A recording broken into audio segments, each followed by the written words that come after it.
All right, here we are. It's Thursday night. How's everyone doing tonight? Hey, Rusty, good to see you out there. Thanks for tuning in.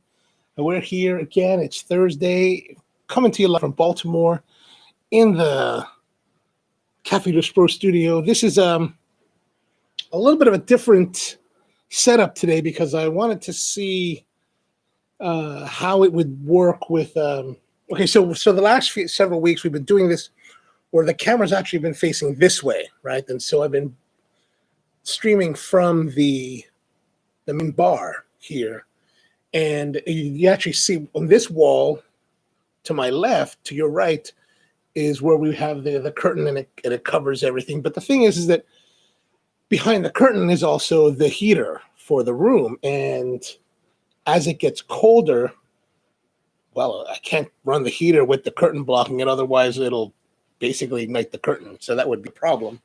So we're trying this new configuration where, it's a little bit shallower. So there's not as much depth to the set, but trying to get as much depth out of it. So as we move to colder months, this will be our setup, and this is where we are. So how's everyone doing this week? Thanks for tuning in. Dr. Hogarth was going to come on today, and he called me like a couple hours ago, and he's like, hey, man, I can't make it. Something really kind of serious has come up, and, so he just couldn't make it anymore. So he had to pull out. Hopefully he'll get everything that he needs to take care of and everything works out. But we'll have him back again in a few weeks. So, so now it's just going to be me again, smoking cigars and making coffee. So what are you guys doing tonight? What are you smoking? Where are you smoking? And let me know, what are you drinking? So put those in the comments below. So tonight we're going to be brewing and drinking the Esteli Cigar Blend Coffee. This is, of course, a coffee we've done on the show before. And it's a blend of coffees that are really designed to complement the flavors of cigars. So as those of you may know that in 2013, we started doing the coffee for Fratello Cigars that was really paired to their red line, their original line. And we've tweaked it a little bit to be a little bit more accessible to the rest of the Fratello's lines. But this one, I wanted to go with a broader spectrum to meet a wider range of cigars. And so that's what this is all about. So we're talking a little bit of cacao, a little bit of berries, a little bit of fruit and fruitiness to it. Not too much acidity, because I tend to find that doesn't match very well. What I really would like to do is what I really need to work on is maybe find a coffee that has has more saltier elements to it, because several years ago I was in Bangkok with some friends, and my one friend there was like, hey, you need to try this Space Side Scotch with this Monte Cristo No. 2 Habano. And that saltiness in the Space Side matched and paired beautifully with the Cuban, the Habano, the Monte Cristo No. 2. And actually just thinking about it now, talking about it makes me wonder, like, if we were to create a coffee that had more of those characters of mimic some of the characters of the Space Side, would that go well with more of the Cuban-esque type of cigars? That's something we'll have to look at more. All right, so we're going to go and brew pretty simply today. We're going to use the Bonavita. This is a ceramic immersion hybrid brewer. So basically it means that it's immersion brewer like you'd be with a French press, but we're going to use a paper filter to filter out all of the sediments and oils that would be in a French press coffee. So it's kind of a hybrid between French press and pour over. And so we've already got our 24 grams ground. Put that in there. We need our water.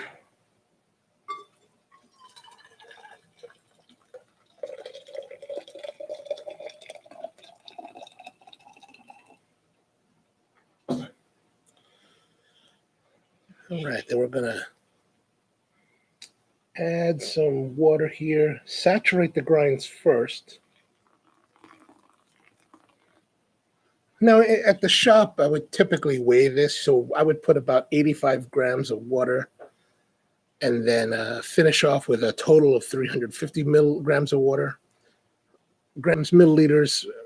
When it comes to water, water by weight is equal to water by volume. So you can interchange grams with milliliters or fluid ounces and ounces by weight. So we're gonna let that wait for about 30 seconds. Oh, I should have turned the timer on.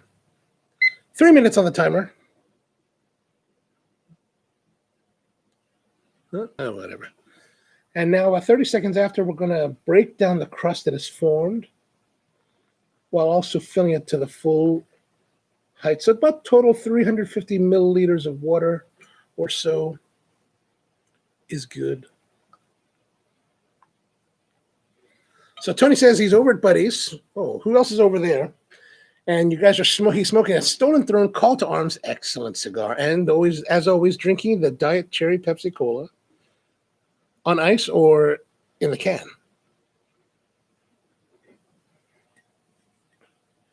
So back to ceramics, getting a little bit chillier. So the cup is actually a little bit cold. So what you can do, what I like to do sometimes is to preheat the ceramic. Just add a little bit of hot water. All right. So we're now just going to wait 3 minutes. So 3 minutes immersing with the water to get the extraction. And then the final minute will be placing this Bonavita brewer on top of the cup, opening the valve, and then allowing it to flow through. Tony says, Diet Cherry Pepsi on ice. Excellent. In the thermos type of cup, I imagine. As always. Yes.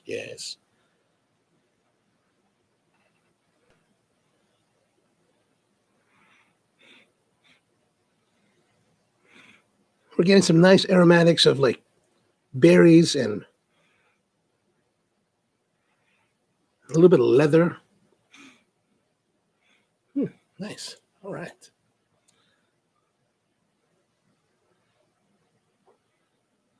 It's always like an interminable wait. So what's been happening this week? We're almost here in Baltimore. It's been a bit rainy. We're getting a little bit of the residual action from Hurricane Zeta that hit the New Orleans, Louisiana, Gulf Coast area a couple of days ago. So now we're getting a lot of rain. It's not too bad though. So far for us, it's been a very mild hurricane season, which is good. Although I was wondering the other day, like when we have hurricanes or we have like whatever kind of disaster where power is cut and we see a lot of trucks, linesmen's trucks from all over the region or all over the country, assisting BG&E, which is Baltimore Gas and Electric, with restoring power here. Makes me wonder, do these, I guess our guys, there we go, linesmen for BG&E also will go out and I put that on top, open the valve, and now it'll flow through. And you might be able to hear it.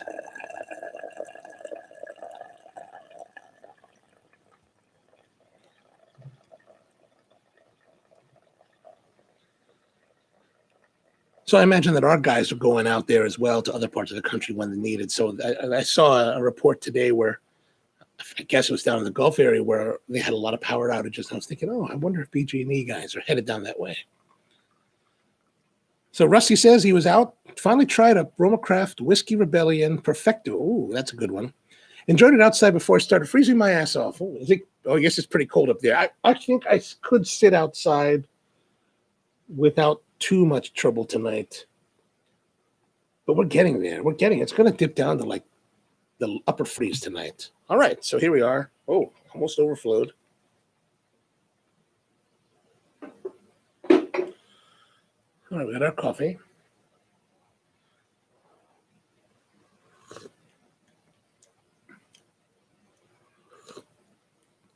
Starting off with some nice, strong chocolate notes. That'll be good for the cigar. All right, speaking of the cigar, got the cigar again from Tobacco Leaf. Raul has been our supplier for the show. we do buy these. So what we're having today is from Gran Habano, from George Rico, the mind of George Rico. This is the Black Dahlia Robusto. It is a 5x52 cigar, and the label is quite strong. Cut that off. This cigar cost $9.95.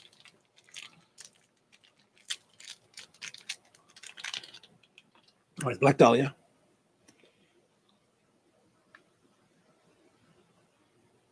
It says Black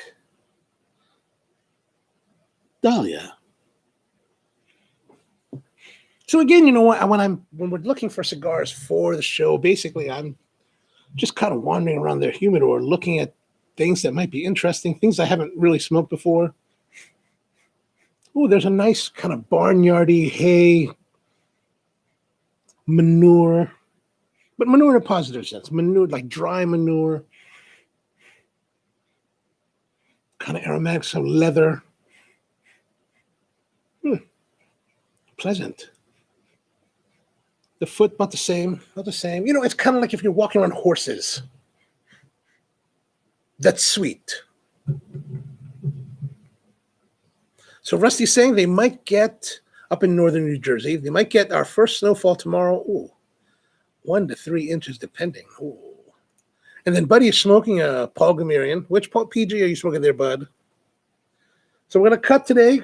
The official cutting is with the Zycar MTC later. MTX.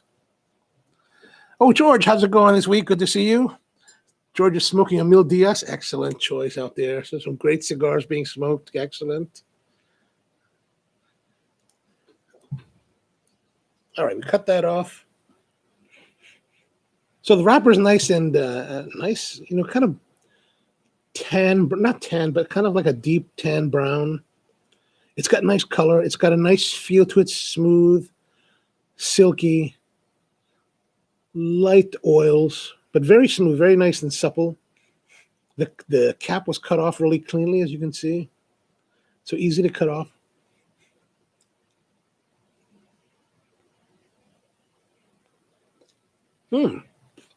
There's actually a sweetness to the on the palate now.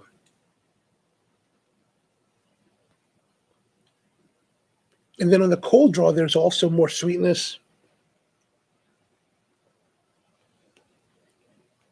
Maybe like a light sugariness to it, like a light caramel. Not caramel, but like caramelized sugar. So like if you took sugar and you bruleed it, that's more what it's like. All right. So the band is pretty nice. I mean, we're looking at it's got gold and it's got this bushy kind of hair and this kind of silhouette-y. To me, it looks like a silhouette of a face, you know, like a nondescript face.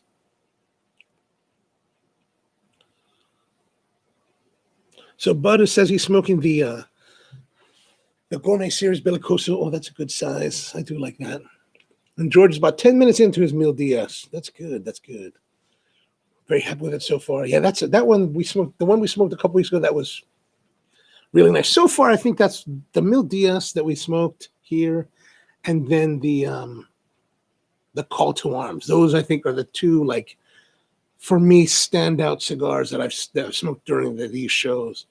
I thought they were really great, and I would like to even put the Rocky Patel in there, the Mareva for the World Cigar Smoking Championship.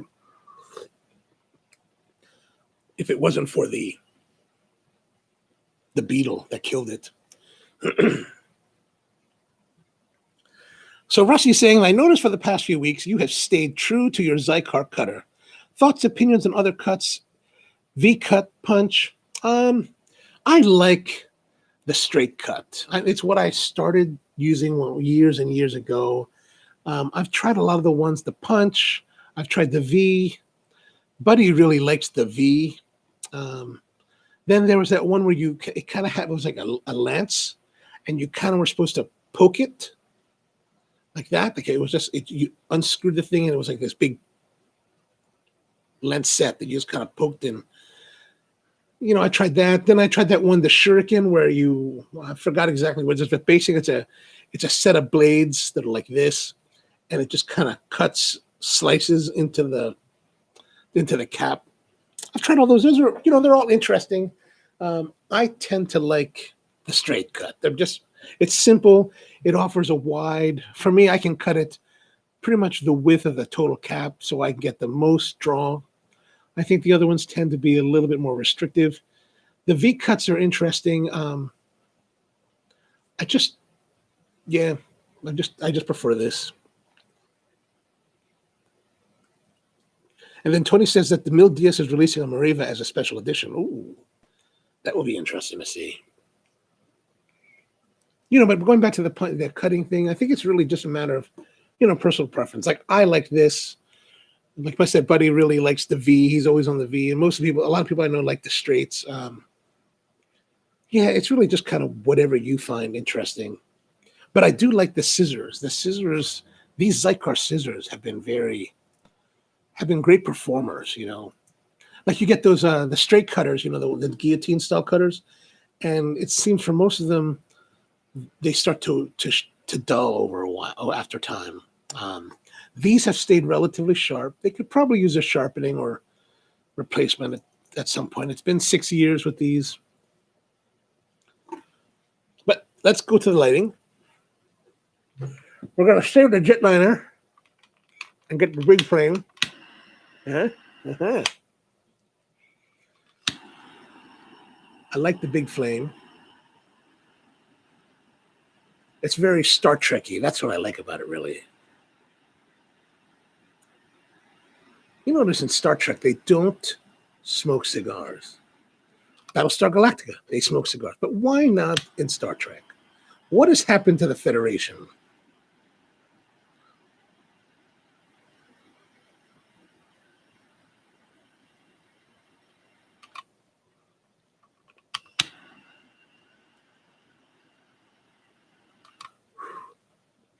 But he's saying that your cutter is only for cutting cigars. I can't believe you believe you're using it to cut just anything.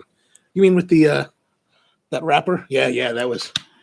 I just had to cut through that because this label from the factory, it's like some kind of hard like plastic. This George Rico guy, he's just all about this trickery. Oh, there's an interesting aroma coming from the smoke. Almost like, not incense, but almost like a beady. Like a bead of those like rolled grape, little smoky cigarette thingies. Weird. All right.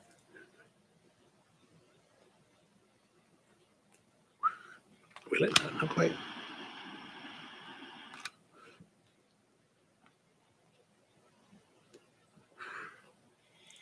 All right.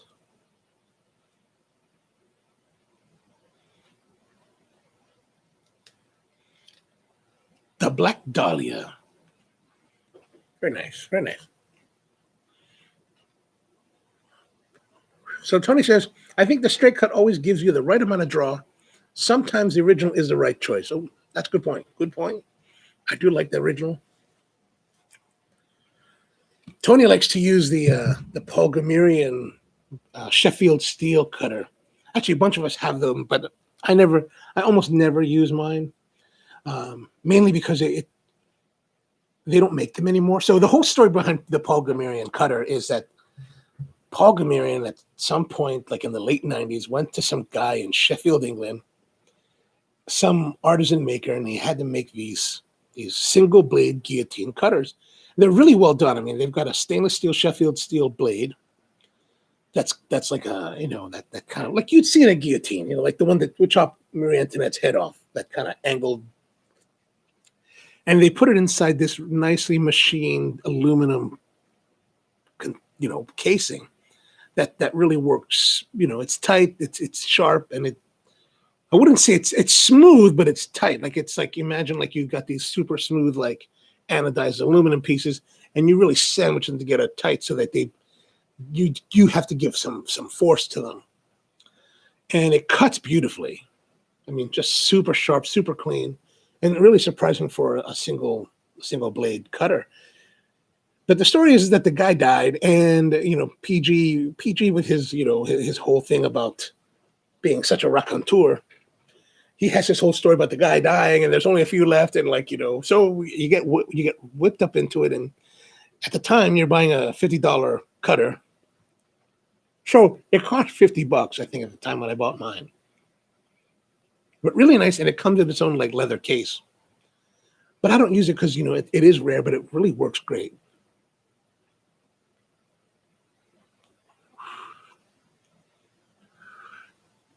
So Tony says this is Raul's barcode. Well, it could be. It could be. You're probably right. That sly Raul trying to make it difficult, trying to ruin my cutter, so I have to buy another one. I see the game.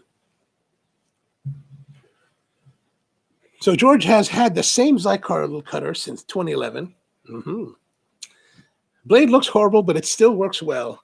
My blade hasn't gotten that bad on it. I mean, it looks still pretty decent, I think. Oh, sorry, there's not enough light to see. Oh, there we are. And it's I don't know what am I trying to say. So mine's not too bad, but I think we can send it back to Zycar and they'll replace it. I think I really should ask some Zycar rep and be like, hey, what's the deal with that? And then Tony says his cutter, the PG one, has been going for 20 years, which is pretty much the same time mine is. Still going strong, and he'll be sad when it dies. Yes, that'll be sad. Although I imagine that, if it's Sheffield steel, it's high-quality steel, I can't see why you can't take it to some, like, master sharpener and have him resharpen it. Because the steel itself should be sharpenable, or it should be able to be resharpened.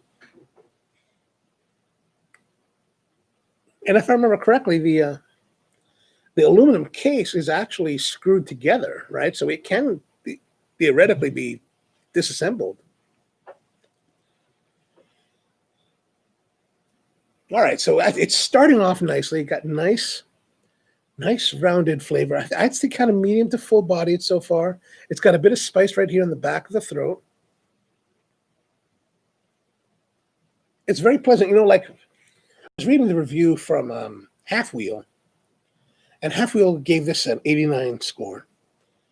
And for some reason, because they said because it was named Black Dahlia, they expected the wrapper to be dark. I don't know why you would think that. I mean, just because a cigar has a name doesn't necessarily that includes a color doesn't necessarily mean that it's going to be colored that way. I mean, that seems a little bit odd. So they said the aroma: cereal, cold milk, frosted flakes. I didn't really get any of that. Maybe I got that creme brulee kind of cooked sugar. They said the cold draw was loose, lightly buttered white rolls, like lightly buttered white rolls. I'm not getting any of that. Like I said, there was that barnyard, leather, hay, manure, but none of this lightly buttered rolls. And I'm not. A lot of dough, like even their first third top of pepper, toast, pizza dough, thin in the mouth. They had clean, untainted flavors. They said it was harmonious. It is so far harmonious. Well, the spice is a little bit grating, like a little bit on the harsher side on the back of the throat.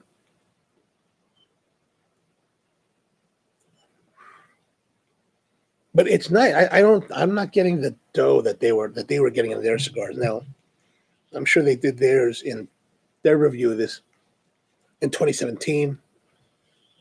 3 years ago with the original release. This is a newer production. So the line itself was released in 2017. It's actually called the S.T.K. Black Dahlia, and this is the Robusto shape.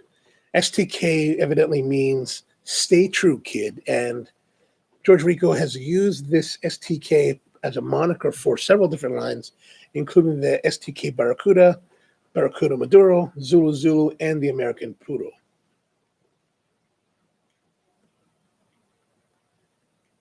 So Tony's saying that on the PG cutter, says the corners are pinned with a hand rivet. Now you can just drill through the rivet, right? Well, when it comes time to that. When it comes time that the blade is completely shot, then it'd be worth trying to tear it apart. And plus, we also have the technology now to recreate the case if you destroy it.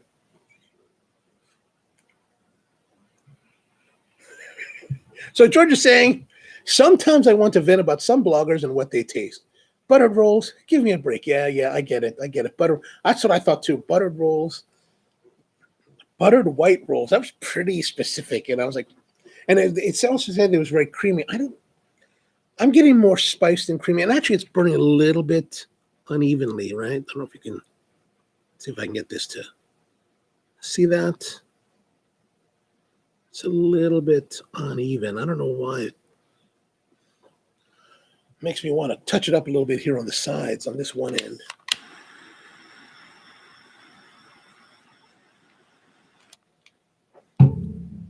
I never know if it's just that I'm maybe smoking too fast or it's actually has burn problems.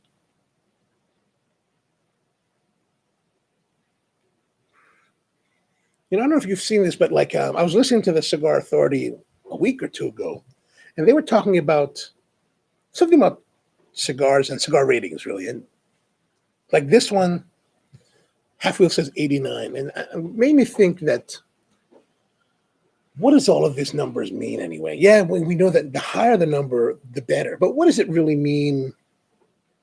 What does it really tell us? And why I say this, because in the coffee business, we do have a similar scoring system where we're scoring coffees basically from 70 to 100. And we're looking for specialty coffee that's at least 80 above. Now, within the specialty coffee industry, there is a standardized system for grading coffees that is generally accepted worldwide. So if I tell someone, or let's say we're talking about a coffee and someone says to me, well, what's the coffee like? Or what would you give it? What score would you give it? And I say to them, 85. That 85 kind of means something. It sets a level of expectation in the mind of everyone else that we would all kind of understand, oh yeah, this is 85. So meaning that, like, let's say that we were all tasting the same coffee, like a bunch of us in the coffee business. We would sit, if we wanted to give it a score, we could say, oh, yeah, I would say that's 80, 83, 84. Yeah, that's 83, 84. And there would be agreement, relative agreement to the coffee. Now, it doesn't necessarily, that scoring doesn't really say whether, it doesn't make a commentary necessarily on what you're tasting as an individual. Like, it doesn't say that, oh, I'm tasting this flavor and this flavor and that flavor. Or it doesn't say that it also doesn't speak to whether you personally like it or not. It's just a relatively objective score regarding the coffee. But from what I'm understanding in the cigar industry, there is no generally accepted scoring system or criteria for those scores. So, you've got people just kind of, essentially it's arbitrary. So actually, Steve Saka said something about yesterday or today, and I made a comment. He was talking about, about that, I don't know what he's talking about, but basically, like, in the coffee business, we internally talk about scoring, and there's some level of relative meaning. But when we talk about scoring in a public setting, like there's a couple review sites out there that will give scores to the coffees. Most people that I know in the business tend to agree that the scores they give tend to be anywhere between 3 to 5 points higher than what we would normally give. So I would like to personally see a little bit more standardization for, coffee cigar scoring, so that when someone actually says this is a 85 or 90 or 95, then there's actual meaning to it. Because otherwise, like, if everything is like 89.90, I mean, I just don't believe that.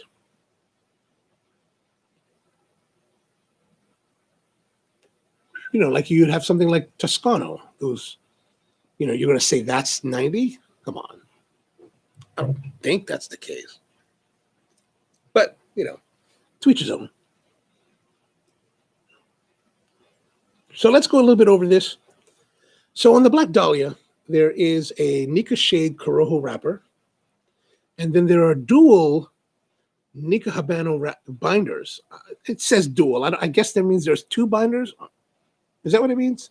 George, if you're listening, let me know.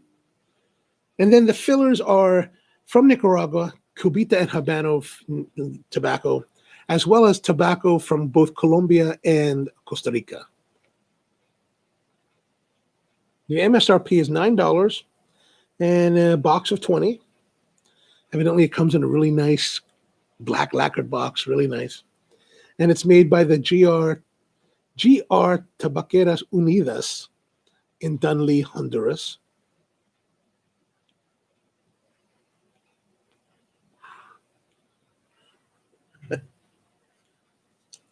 George says, is it linked to budget spent on advertising? I think that depends. I think that depends on the publication.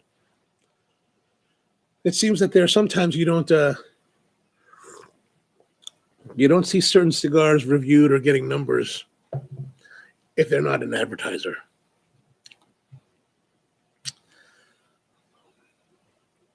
And then, as Tony says, as my customer CB would say, they're all dog shit. I think we're talking about the reviews, right? Or are we talking about the Toscano?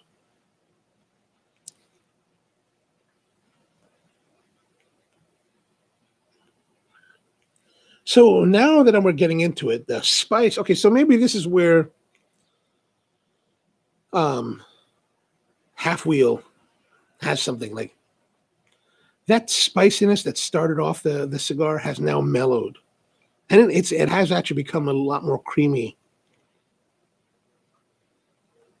In that initial, what I'm saying, medium to fuller bodied, that's definitely toned down to medium.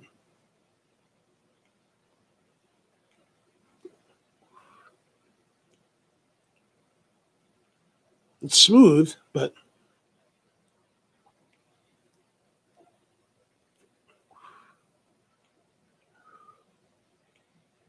and Tony's saying cigars in general, even the one he likes, they're all dog shit. Yeah, we get it. We know. We're spending money on craziness.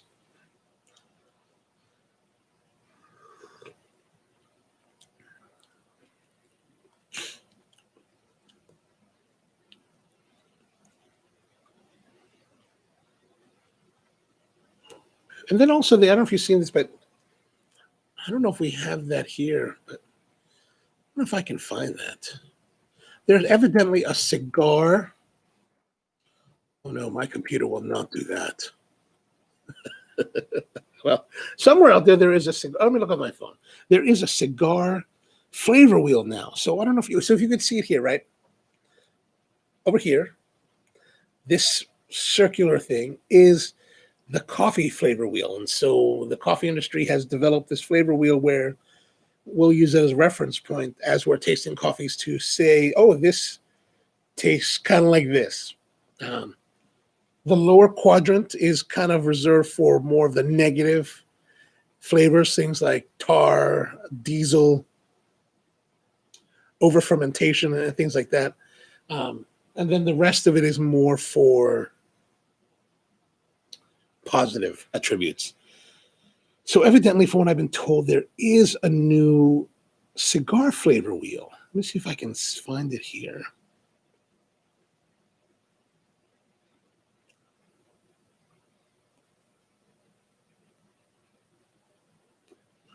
Yeah, here we go. A Cigar Advisor has created a flavor wheel. So if you punch in a flavor wheel onto your browser, you can see that Cigar Advisor flavor wheel. So they've come up with a very similar kind of wheel that has, things like plant, spices, animal, other. Those are the major categories. They break it down: wood, vegetation, earth, wood byproducts, lumber, woody, shaving, sawdust, pencil, cardboard, barrel, oak, cedar, pine, hickory, dry grass, cut grass, wet hay, mushroom. Okay, that can't be good. Old cellar, that's probably not good either. Floral notes of like flowers, wildflowers, nectar, rose. What else do we have here? We've got fruitiness, apple, apricot, peach, lemon, grapefruit, strawberry. There's nuts, hazelnut, chestnut, cashew.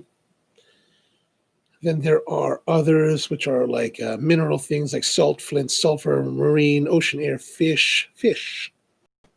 That would be something. That would be something. Then, of course, the spices: chai tea, black pepper, cardamom, nutmeg, cinnamon, a general spice, maple syrup. So this could be an interesting tool to use just to discuss cigars. If you just punch in Cigar Advisor flavor wheel, it'll pop up on your browser and you can save it as a PDF.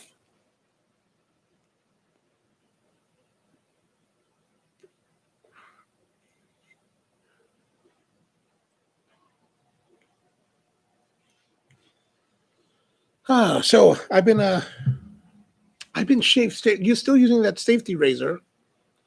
I did it again this morning. I'm getting better at it. Like, I'm not so, like, the first time out, I was very kind of nervous about, when the first time you do it, you get all nervous. You can feel the blade like rubbing against your skin and like cutting your hair follicles. You're like, oh God, I'm going to cut myself. But nowadays it's getting fine. Like, and now I'm going through much faster. After like 12 hours, you still feel some places where you could have gotten tighter. Like, oh, I should have gotten tighter, like right here. I should have gotten tighter right there, like right here. It's weird because like with a multi-cartridge shaver, you could what is it? You could get into it. Oh, let's see what here's. So Tony is telling us that Scott says he wants a cigar that tastes like good.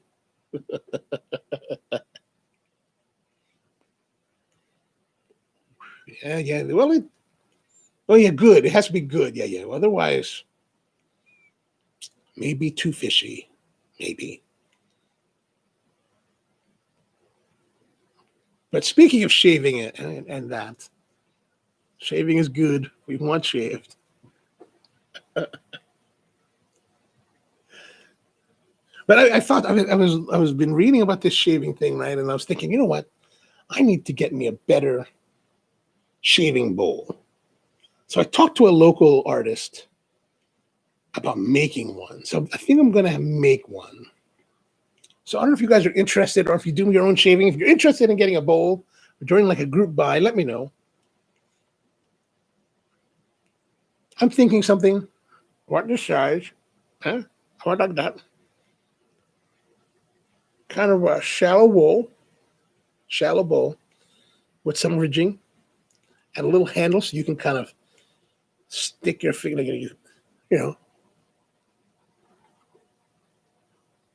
stick your fingers in it and really get a nice lather going. So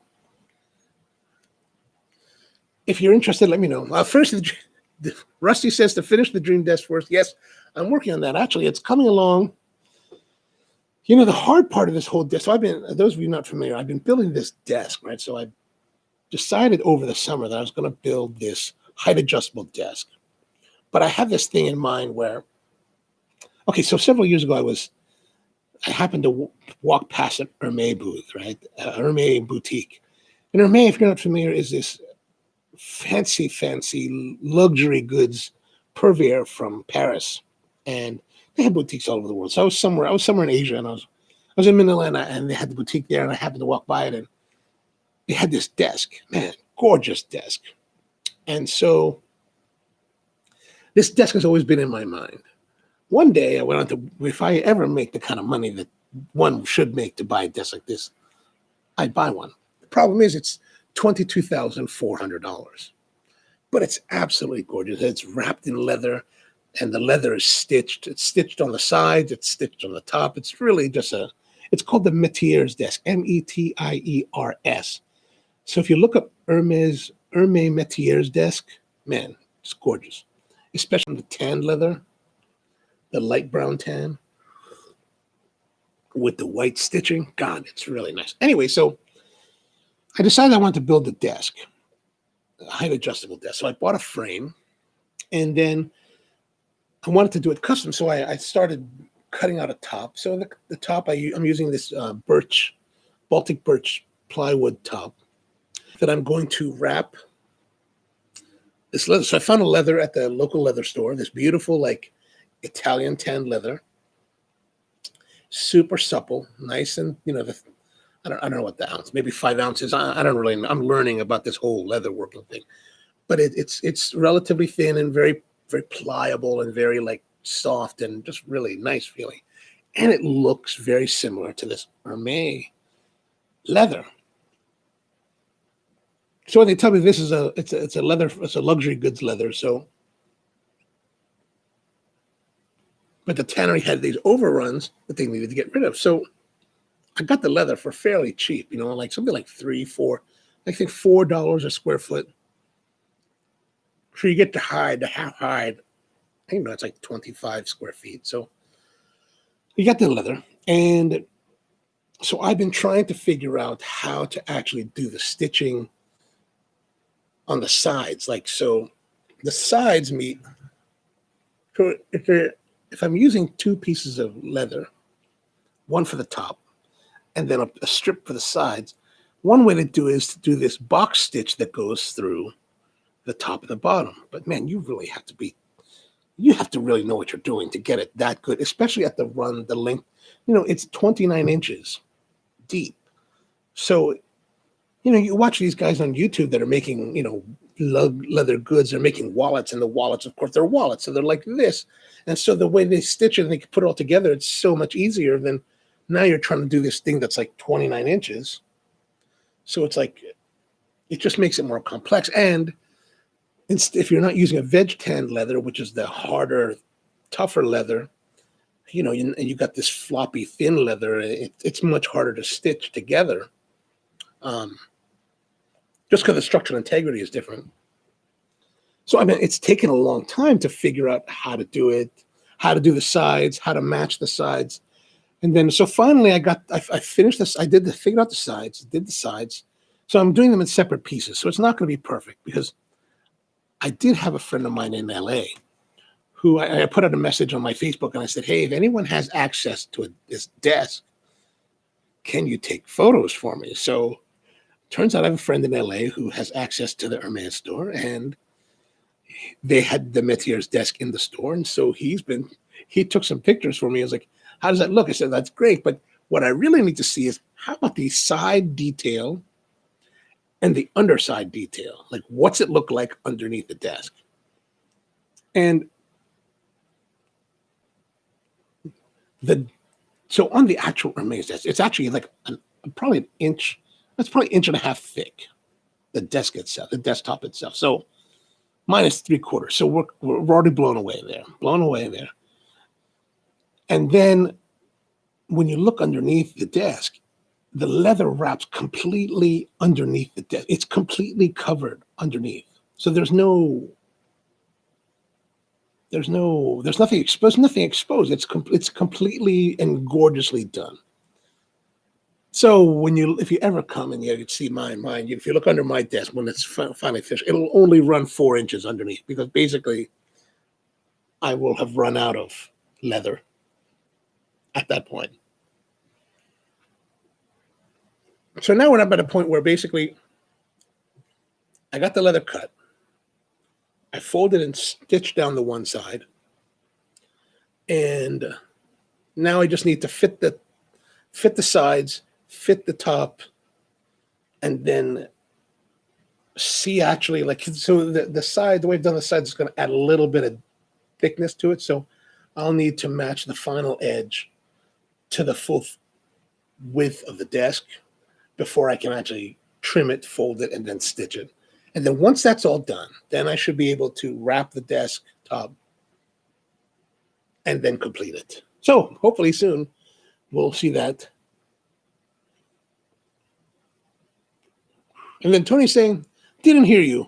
Because of the COVID, the bush is back. The bush is back? Oh, gotcha. So have people been growing their hair out because of COVID? Well, I guess if you're not going out to, if you can't go out and hunt anymore, I guess you would let it grow.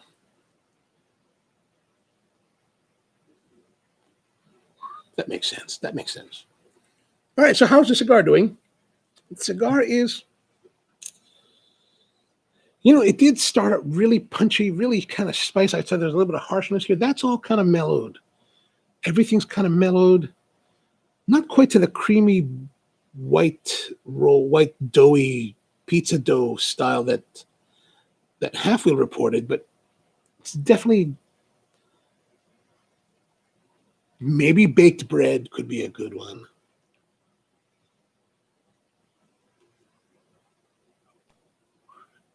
Yeah, I could say that, baked bread.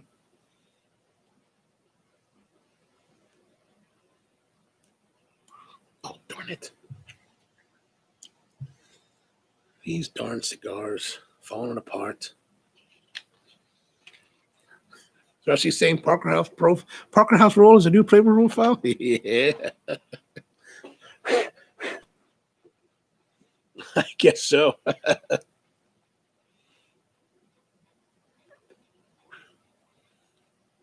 It's enjoyable, but it's not giving me like sparks. It's not giving me fireworks. It's not giving me like flavor. It's just mellow. It's mellow, smooth, agreeable. But is it lively? Is it like, give me your attention? No, it's just kind of nice.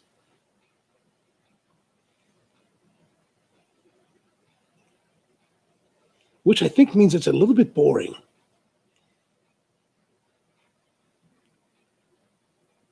Especially if you're comparing it to things like, let's say the Mil Diaz or the Call to Arms.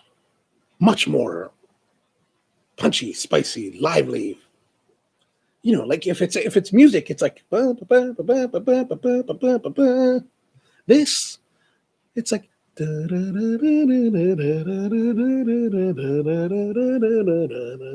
it's nice. It's pleasant. It's friendly. One-dimensional. Is it one-dimensional? Kind of like, well, I mean, I guess it wouldn't necessarily be I guess I wouldn't say one-dimensional because it did start off with a little bit of fanfare, right? Fanfare at the beginning, and then it just kind of tempered down. So maybe this is like a concert. Like we're starting off with some fanfare, right? And then now we're in the middle of the movement, so it's just kind of mellowing out and smoothening and just kind of da-da-da. And then maybe as we get towards the end, it'll start to build towards a crescendo. Right? Maybe.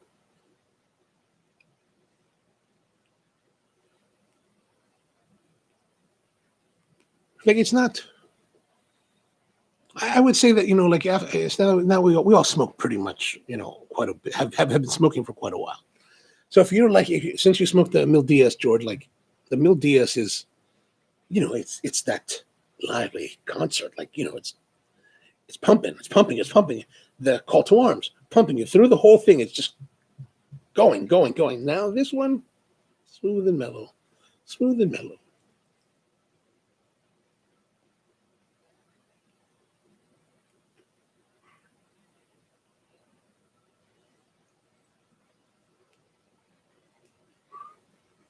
Maybe if we go back to the half wheel analogy, right? So let's say like these other ones, like the Call to Arms and the Mil Diaz, they are that pan de campaña, right? With the really nice textured interior that's kind of chewy and dense, and you bust it open and the crust is all like craggly and like a little bit tough, but also when you bake it up a little bit, it gets all like it's a little bit crunchy and like really those nooks and crannies and crevices. It's all like ooh, This is like back to the whole bread thing. This is like Wonder Bread. Wonder Bread. It's good. It's solid. It's not terribly challenging. Would make good toast. Have good toast with butter. PBJ sandwich, nice. But it's not that pan de campagna. It's not that crazy awesome baguette.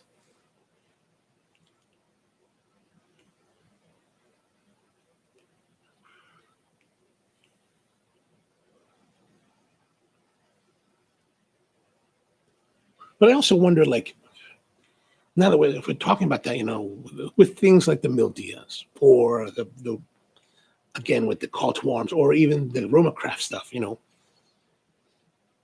these are all very, like, I would say they're kind of extreme cigars. For in the world of cigars overall, I would say they're more the extreme. Tatuaje is kind of on the extreme. They're more these boutique cigars that have like more, pronounced flavors. I think if you're someone that's used to smoking those, this one is a little bit going to be on the more mellow side.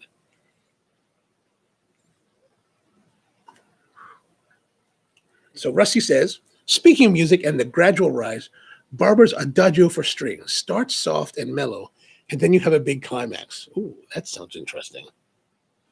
Hopefully this will be like that, Barber's Adagio.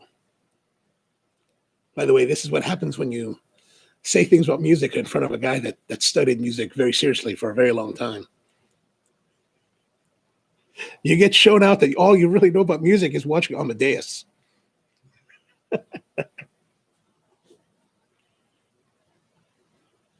Speaking of Amadeus, if you've ever seen that movie, if you remember that one part where Stanzi, Mozart's wife, Elizabeth Barrett, played by Elizabeth Barrett, she goes to see Maestro Salieri, right? And she's all dressed up. She's trying to get him to give Mozart the appointment to be the music teacher for the emperor's, the I guess it's Marie Antoinette's daughter. And he offers Caprese de Venere. The Caprese de Venere, I think that's what it's called. The nipples of Venus. Candy, what do you say? It was candied chestnuts? Something like that. Oh man. Since I saw the movie in the 80s, I have been wanting to find this confection. If any of you know where I can get this, I would like to try that. It makes me kind of want to go to Vienna to see if they have it there. Yeah, candied chestnuts. Where do we get that? I mean, it looked like a big like truffle, right? It was like this. It looked amazing. No, don't worry. I'm not knocking Amadeus, Rusty. Amadeus is one of my favorite movies. It's how I was introduced to opera.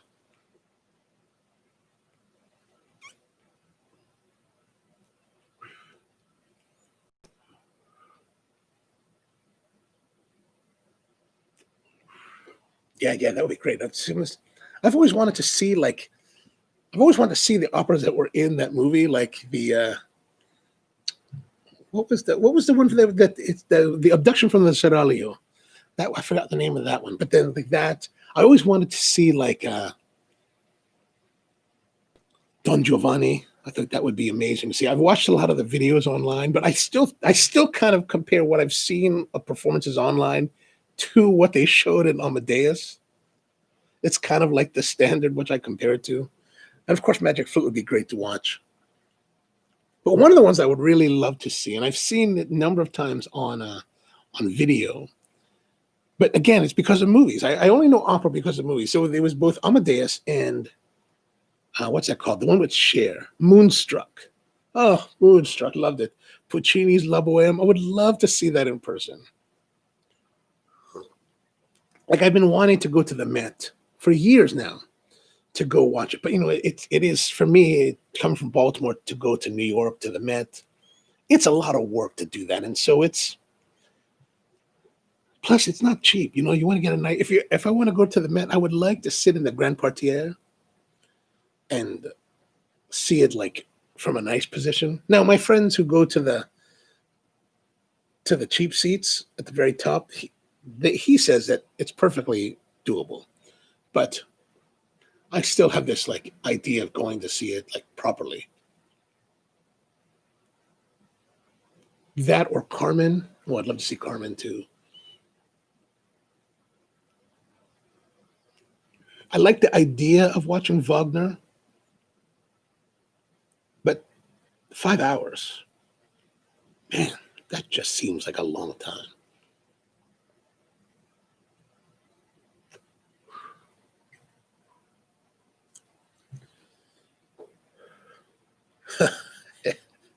Rusty says, Wagner, bring a lunch. Yeah, God.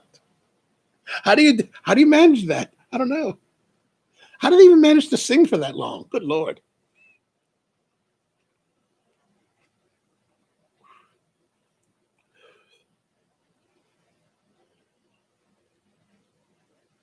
So have you guys voted yet? I've been trying to vote. Like, I didn't bother to do the mail-in ballot thing because where I live, there's actually a polling. My polling place is actually down the street from where I live, so it's not really difficult for me to go, and I've never had any troubles, and it's always been very simple. But I was thinking this week, I just happened to look it up. Like Facebook showed me, have you voted yet? Do early voting. So I clicked on it, and it said that my polling center is open, like from 7 a.m. to 8 p.m. all this week. So I thought, okay, maybe I'll go. So yesterday, I went on the way home. I drove by the polling place. Man, it's packed. Like the whole parking. It's a big parking lot, right? There must be like a good room for like a good 300 cars there. Packed. Lines out the door. I'm a terrible like citizen then because I'm driving up to it. I'm signaling to turn in. I'm slowing down. I'm about to turn in, and then I see the parking lot, and then I see the line. I was like, oh no! Turn the signal off. Continue forward. Come back again, and that's like 4:00. So today, so I'm coming back again. It's by 2:30, not even 3:00, maybe 3:00. Again, it's raining. Like at the time it was raining pretty solidly. Packed again, and line out the door. People were holding like you could see all these people holding umbrellas, waiting in line. I was like, no, that's not going to be me. So I'm hoping that everybody's getting their, getting their voting done now. So on Tuesday, easy peasy. So we'll find out. Otherwise, I'll be in line on Tuesday, and that will kind of suck.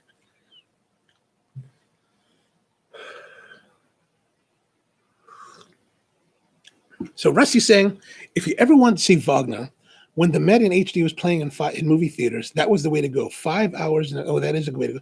Speaking of the Met in movie theaters, did you know that, and I don't know if they're still doing this, but early on in COVID, like in the end of March, starting to end of March into April, and I don't know for how long because I didn't really continue, but the Met was giving free shows daily. Like I watch La Boheme. One day we're sitting in the shop because nothing's happening in March. We got my neighbor lent me some like Bluetooth speakers, and we're pumping Puccini's La Boheme. They're playing it. I think it was the one with Marilla Freni. And I was like, oh, this is fantastic. But yeah, I agree. I like that one. And then one of my favorite versions of Carmen is the one, what's her name? It was the James Levine production years ago. It's like from the 80s. I was going to say she's kind of got the curly, but I can't remember her name. But a famous production there. So Scott's saying that go to Jarrettsville, no wait. So this early voting, can you vote anywhere? Is it you don't have to go to your own polling station? Because I thought you had to go to your own polling station. Or are they just kind of, or only there are just a few for early voting and everybody in the county goes to them? I admit I didn't really look it up. And really what I need to do is I got the ballot in the mail, the one that tells you all the stuff you're voting on. I really need to sit down and read that this time because I haven't taken the time to do that yet. Otherwise, I'm just going to be standing there looking at like judges. Okay, yeah, this guy. And then What is these different like ordinances? Yes, no, yes, no.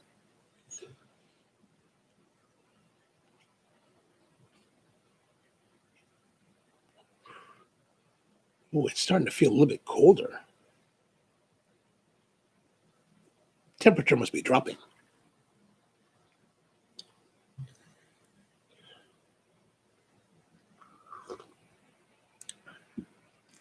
So what have you guys been watching lately? Last week or 2 weeks ago, finally, they started Star Trek Discovery, season 3. Finally came back, and I've been watching it the last 2 weeks. It's been very good. I'm actually quite excited now. You know, and the nice thing about I was watching some of the past 2 seasons episodes this last 2 days, just catching up, and the nice thing about Discovery is that it's actually like 14, 15 episode season. So it's not like this whole new like cable thing where like it's only 10 episodes and like they have to cram it all in. They actually get a little bit longer. So I'm hoping that this season will be longer. Well, will be at least 15 episodes. So in case you're not caught up, basically this season is now happening way into the future. Like, you know, Trek already happens like 300 years from now. Well, because of what happened in last season, the crew of the Discovery have now jumped forward like 900 plus years. So they're in the year 3188. And it's a whole new world. And it's interesting because, you know, they set Discovery 10 years before Kirk. So and now we've had, of course, like the original series. They've had The Next Generation. They've had Deep Space Nine, Voyager. They've had Enterprise. So they've had all of this Star Trek plus all the movies, right? And now Picard. Like all of this like canon. And then they wedge this new thing called Discovery and Discovery is a starship with technology that is like unheard of in anything else. Unheard of. It's like so far advanced, so far crazy that like they can't keep Discovery in the same era as Star Trek because, well, what happened? So they found a way to push them to a whole nother time area. So going 900 years in the future totally skips over all of the Star Trek that's happened already. And I thought it was pretty interesting. A little bit better than definitely better than how they did the whole Kelvin timeline, the new reboot that they started in 2009 with Spock and Kirk and all of that. I thought that was very disappointing. I mean, well, not this. I mean, I enjoyed it, but like, you know, when they started it again with what's his name? I can't remember the new one, right? And so, you know, they did a whole nother design of the Enterprise, so it's like so much more advanced than the original series. So you're like, what is this all about? But you know, they changed some of the way the story happened, which is what I don't have a problem with. But then, like the second movie, they start off and it's all dark, it's all brooding, it's all like really interesting, and then suddenly the bad guy in the whole story is like, "Yes, I'm Khan." It's like, what? Khan again? God, can't you do something different? It's that J.J. Abrams guy. He just doesn't do anything different. It's like the whole Star Wars thing. This whole like last 3 Star Wars with Luke and Han and Leia, and Han gets killed and all that kind of stuff. It's like saccharine. It's very like unsatisfying. Like these last 3 were just, when you look back upon it now, it's like, well, you just retold the original trilogy slightly differently. Yes, Chris Pine. Exactly, Tony. Exactly. I like Chris Pine. I like the way they did that, but it's just like, you know, you've taken us in a different direction. How about something different? Why do we need to see Khan again? Why? Huh. And now they put that on hold because who knows if they'll come out in the 4th movie of that. Someone did say that they're going to come out with a new Top Gun. Not Top Gun, but Mission Impossible. That should be good because I'm starting to find more respect. I'm starting to find new respect for Tom Cruise the more that I've been watching his his more recent movies, because he's so like into it, like jumping out of a plane and doing a halo jump or hanging out the side of the Burj Khalifa. That's pretty ballsy.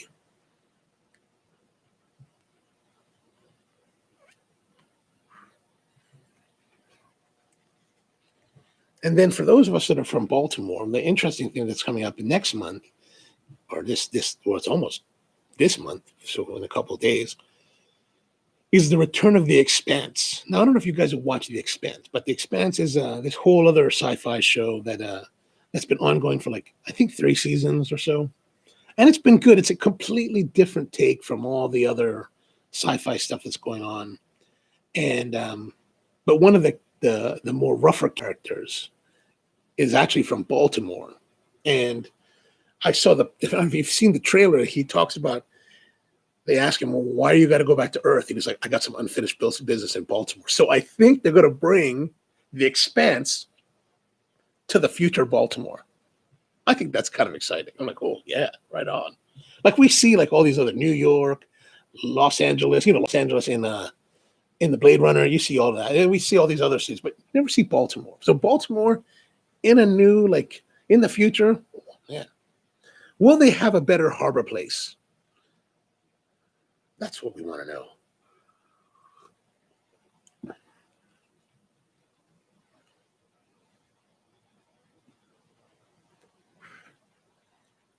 Be something nicer to see than just The Wire.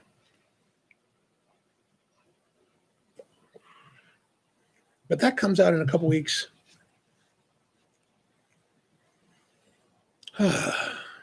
So this cigar still continue on.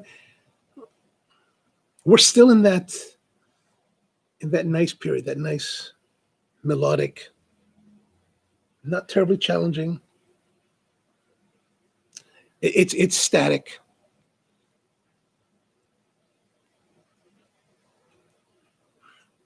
So what are you guys smoking now and drinking? Maybe we'll change up a little bit with the drinking.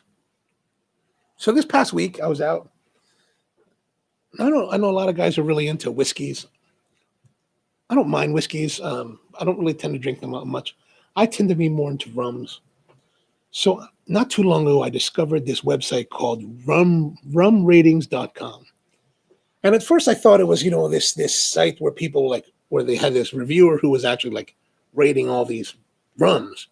Turns out that it's actually aggregate rating. So like, I guess people become members or subscribe or whatever, and they try different rums and they basically, write their own reviews and put their own scores. And they do a 1 to 10 kind of system. So it's like, you get scores like 7.5, 6.5, and so on and so forth. And like the highest one I think I've seen is like just over 9. But so when I go to the liquor stores, I'll tend to go and look for the rums, and I'll pull up rum reviews and rum ratings, and I'll pull them up and I'll start looking and seeing what's on the shelf and try to find them and see what's scoring. I'm really surprised that a lot of them are just in the 6 to 7 range or less. Even like the old venerable Fortecania 7 is only something like 6.5 or something like that. So I've been trying to find more interesting ones. And the one that I thought was surprising was the old line, the one from Maryland, old line Navy strength rum, had like almost an 8-point rating. So Rusty's saying Miguel Ralph and Jeff Taylor all run Zacapa fans. And yeah, Zacapa, especially like the Zacapa Solera 23, the 23. Great. All of us in the coffee business tend to be drinking that. So especially if you're in other parts of Guatemala, you're drinking Zacapa. If you're going to Nicaragua, you're drinking Flor de Caña. And, Flor de Caña 7 and Coca-Cola are like a standard. Like you go to like restaurants in Matagalpa or Managua, and you say you want rum and Coke, they bring you like the bottle. They bring you a bucket of ice. They bring you a shot glass, and they bring you a glass and a Coke. And you mix and drink as much as you want, and then they measure it. So you drink the whole bottle, you pay for the whole bottle. You drink half the bottle, And that's really what we've been drinking. You know, for the longest time, I was like, oh man, it's awesome. It's awesome. But as I've been using this rum ratings to look for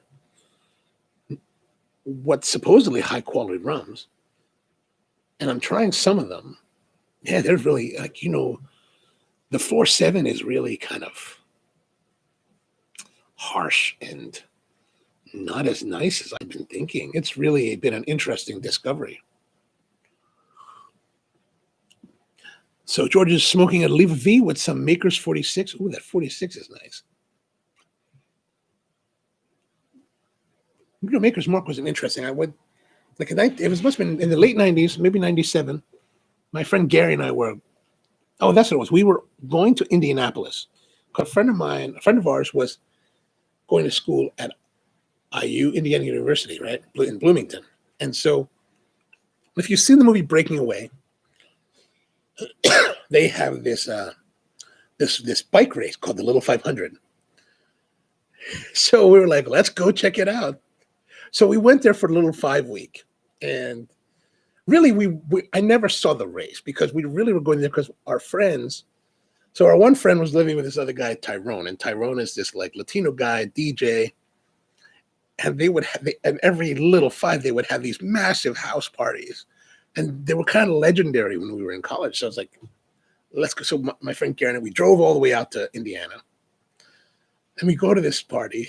We're staying at their house, and they have this this party is off the hook, like just girls, like unbelievable girls. It was a great weekend. Anyway, so after that, after recovering, we get back in the car, and since we're all the way out there, we figured let's go out and go visit our other. So our one friend lived there. His brother lived in Louisville, so let's drive to Louisville and go visit our other friend. So we go to Louisville, and you know, Louisville is you know Kentucky, so there's the whole bourbon area. So we both like Maker's Mark. Let's go to check out Maker's Mark. And so, you know, it's like it's weird. Like Kentucky's a strange place in the fact that they're making all these bourbons, but some counties, like where Maker's Mark is located, are dry.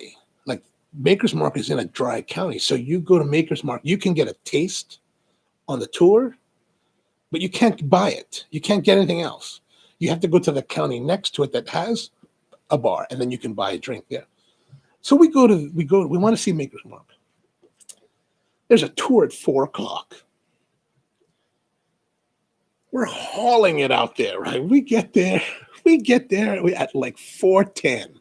We roll into Maker's Mark at 4:10. The tour is already, the last tour of the day is gone, and we've totally missed out, and we can't get any drinks. We're like, damn it. We drove all this way. We can't drink. We can't see anything. What a bust. But it was cool to see there and get a photo or something in front of the barns. So we had to go back into the next county, go to a bar there, and drink Maker's Mark there. So the moral of the story is that if you go out to Kentucky to go visit the bourbon houses, go early.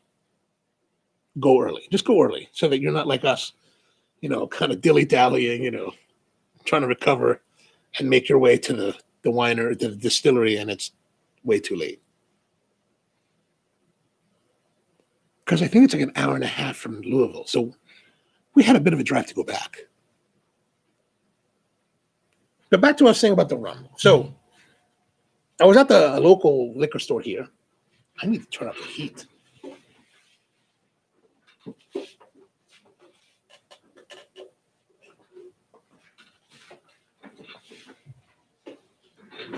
So I'm at the local liquor store, and I'm going through all their stuff.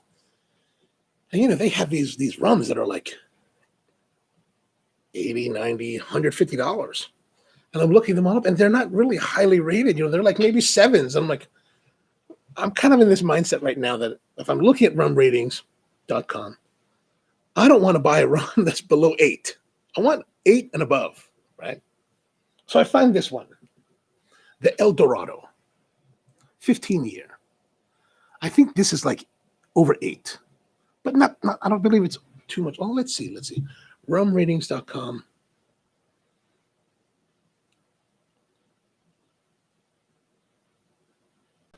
Let's look it up. Here it is, Rum Ratings. This is the site to check out.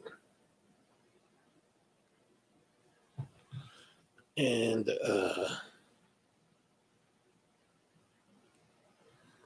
El Dorado.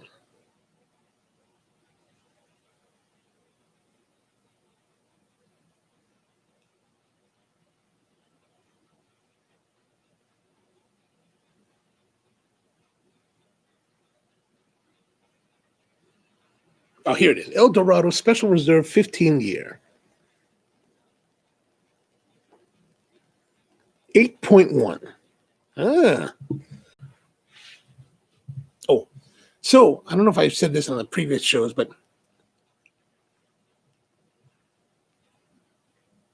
I found a white paper from some people that were talking about tasting whiskey. This is really a paper written about whiskey. And these guys were saying that we taste whiskey wrong, or spirits. We taste spirits wrong. We'll inhale it, sniff with the nose in the cup. And the major problem there is that it kind of the alcohol burns your nostrils. So you're not getting the full aromatics. And then they're also saying that we're doing it wrong. Like a lot of times we'll try to slurp it, right, to oxidize the alcohol and get it to coat the palate. They were saying by doing that, you're actually cutting down on your appreciation. So what they were saying is that what you want to do is to take the liquid, the alcohol, take it into the mouth without slurping, without inducing any air. So you're just kind of sucking it in, and then you're letting it swish around your mouth without any added air for a 12 count. So count to 12 and then swallow. And then that way you'll get the full flavor of the alcohol. So let's try. The hard part is that for me, when I first started trying it, is that I was so used to like the whole like this where that it was very difficult not to do that. So take it in and then wait 12 seconds.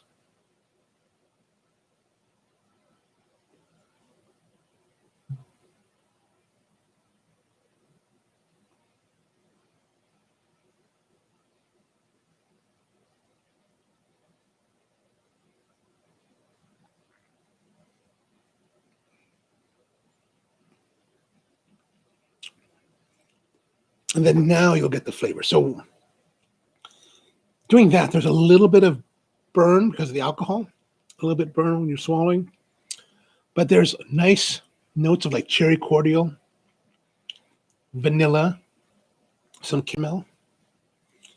It's nice. It's smooth, sweet.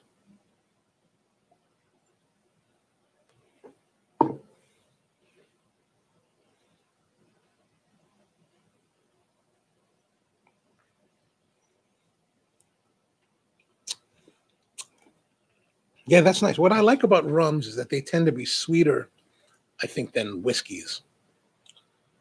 And I kind of like the sweetness, but some are actually, I think, too sweet. Like there's this one that's made in the Philippines called Don Papa. And it's fairly popular in other places that I've been to in the world, but it's that's really sweet. Like that's a sugary sweetness. To me, it's like too sweet. Like I'd want to cut that down with like maybe, I don't know, soda water or something like that. All right, so the cigar has gone out. So let's relight. We're going to use the Cirillo method of just going around the edge because, as Cirillo is saying, the theory is that the cherry inside is still lit. So we just need to go around the edge without knocking out the...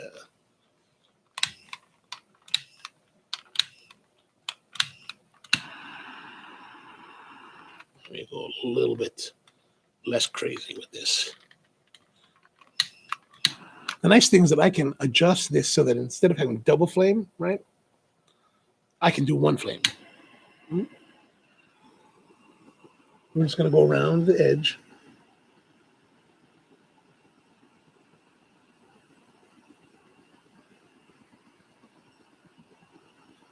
And you can see that it's actually kind of lit the edges there.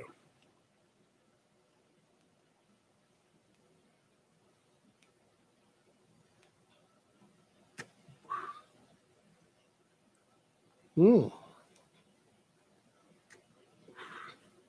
That works really well. I'm really, really surprised at how well that works because, you know, I don't know if you guys do that, but I've been smoking for quite a long time now, and I'm always knocking it out and like lighting it, and it's getting all over the place. This is really, I mean, Cirillo spent a lot of time thinking about cigars and how to like light them, like really cerebral kind of stuff, where I've just been smoking away.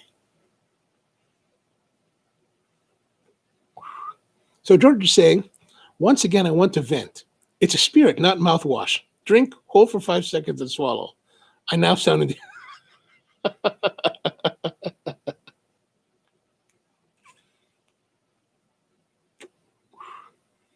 Yeah, it's interesting you say that, George, because I had never, until I read this white paper, I had never really thought. I mean, like, you see everybody doing that whole swishing thing, and that swishing, slurping and swishing on the, and it works for. I think it works pretty well for wine, but in spirits, it does like kind of gives you that burn. And you're like, oh man, this is not enjoyable. Maybe I would like whiskey more by doing it this way.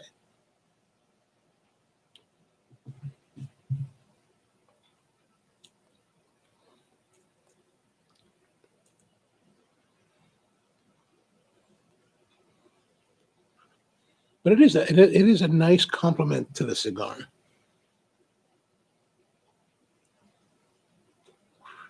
Not as complimentary as that one pair that I mentioned earlier with the Space Side and the Monte Cristo #2. Not that was like really like shockingly like perfect match of flavors. But this is a nice match.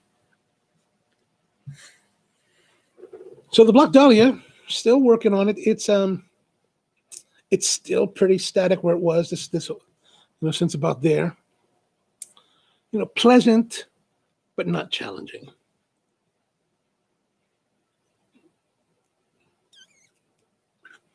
But the interesting thing, the Black Dahlia, I'm curious to know why George chose this name for the cigar. Like, if you look at the band, like I said earlier, I don't really know what it is, but to me, it looks like a woman's face with some kind of hair. And if you look up Black Dahlia in Wikipedia, it turns out it's this woman from the 1940s. And this woman, her name is Elizabeth Short. And she was born July 29th, 1924 in Boston, Massachusetts. And she lived in Florida for a while and then moved with her father from Florida to Los Angeles. And evidently she wanted to be an actress. And what happened here?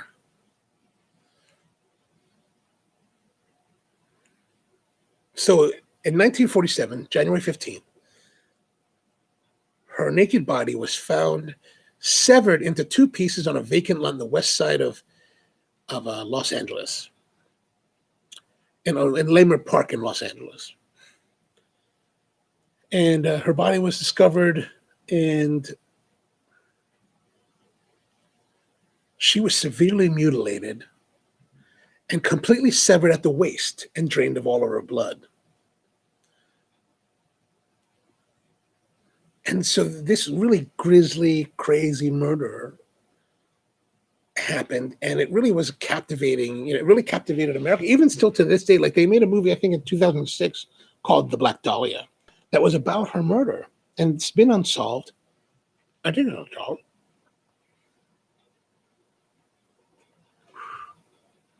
I mean, so here's something on the autopsy. Her body had been completely cut in half by a technique taught in the 1930s called a hemicorporectomy. The lower half of her body had been removed by transecting the lumbar spine between the second and third lumbar vertebrae, thus severing the intestine at the duodenum. New Bar's reported very little bruising along the incision line, so she had been cut in half after she had been killed. I mean, that's pretty grisly. So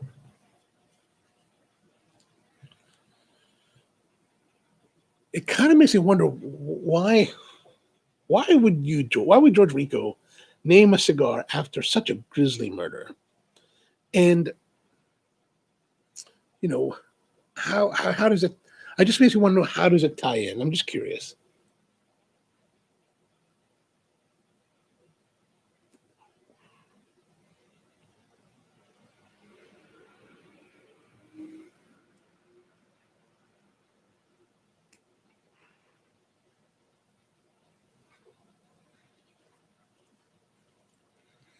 Hmm.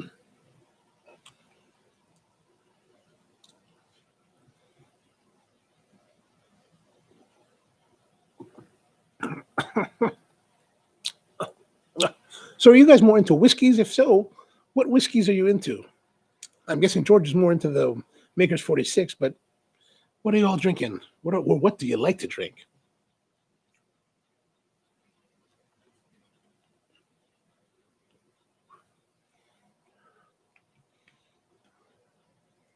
Also, have you guys been going out to eat? Anyone been to any restaurants lately?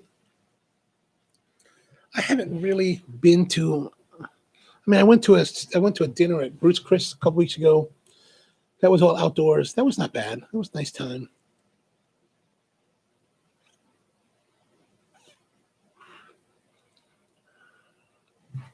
I'm kind of at the point for me personally where if I go out to eat, I would like to sit down. I would like to sit down actually indoors, not because of anything other than the fact that I just want to be comfortable. Like I have a friend of mine, she opened a restaurant down in Highlandtown called Sally O's.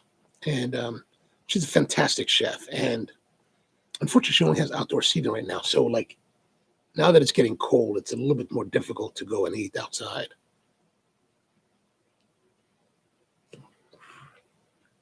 So, George is saying his first time with the Maker's 46. He's a fan. It's really good, but he's also partial to the Willet. Oh, the Willet. The Willets are pretty expensive from what I recall. Is that correct? And also quite hard to find.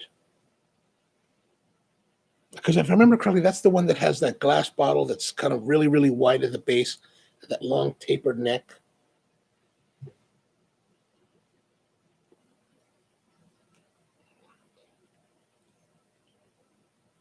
Yeah, here's the thing. So it's still smoking well, but I'm still waiting for it to do something. Like I would like it to like come alive again because it's been static.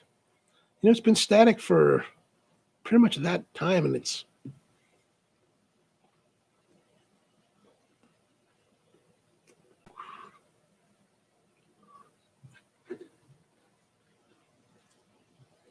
to be honest, there's a part of me that if I wasn't doing this live stream, I might have switched to another cigar by now.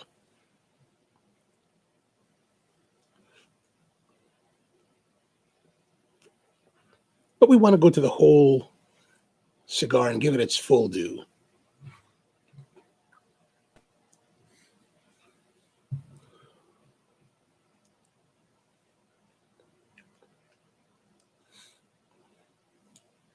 Then I don't know if you saw the big news. There's that whole thing with the whole iPhone 12 has come out. Um, I'm still on the iPhone 10. This whole thing, it's been pretty good, although it's getting a little bit. It's been beat up quite a bit. I've had to replace the screen, and some of the things like the whole the facial recognition feature doesn't work. So it's always about putting in my code now. And Apple did say that it's supposed to be waterproof to like 3 meters. That is not true. I found out the hard way this past summer.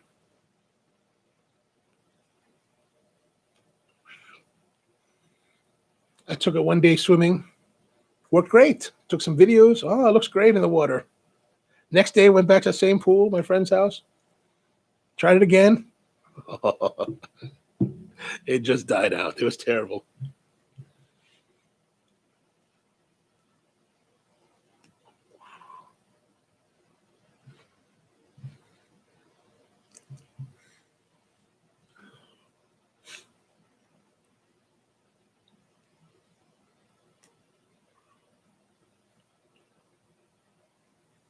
So, any suggestions what you'd like to see us smoking on the show? Let me know. Put them in the comments or drop me an email or whatever. Let me know Try to find something interesting, or maybe some interesting things to do. Next week, Rusty says he's going to come down, so we're going to have Rusty here on the show. And we're going to try to do, I think we're going to do some cooking, right, Rusty? So I'm going to set up the space a little bit differently so that we can do some live cooking demonstration here. Have the chef in action.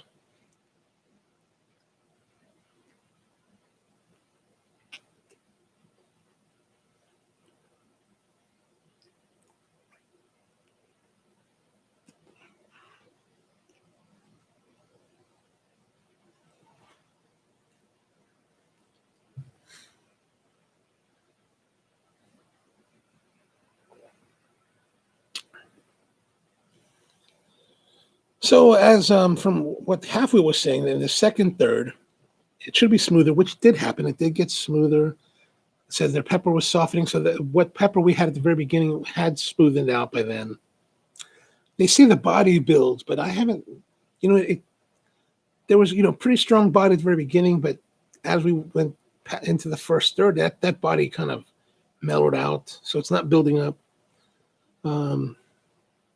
They're talking about acidity of cold brew. I guess they can see some level of acidity, but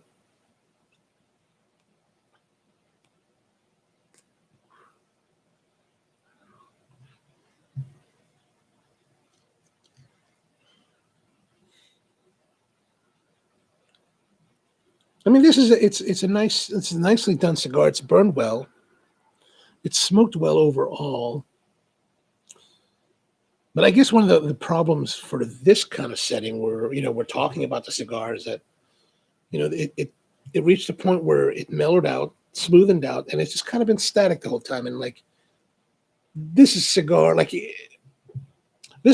you don't necessarily have to pay attention to. I think if you're watching a movie or a TV show or whatever, you're just trying to pass the time, this would be a great cigar for that, because it's not challenging you. It's not like you have to give it a lot of attention. If you just want to have a relaxing time smoking, I think this would be a nice choice. Maybe what people would call a golf cigar or a driving cigar. You're on a long road trip and, you're smoking cigars. Actually, that's what I do. When I go on road trips, I'll kind of determine the road trip by how many cigars I'll smoke. When I drive to New York for the chef's conference, usually that's a 3 cigar trip drive. So I can do it about an hour, maybe 2 to New York, maybe 2 to New York, maybe 2, maybe 3, depending where I'm driving to. If I'm parking in Brooklyn and I'm going across the Verrazano Narrows, across Staten Island, then it'll probably be closer to 3 cigars. But if I'm just going into Manhattan, I'm crossing the Lincoln Tunnel, going up 95 and the New Jersey Turnpike, that's probably about 2.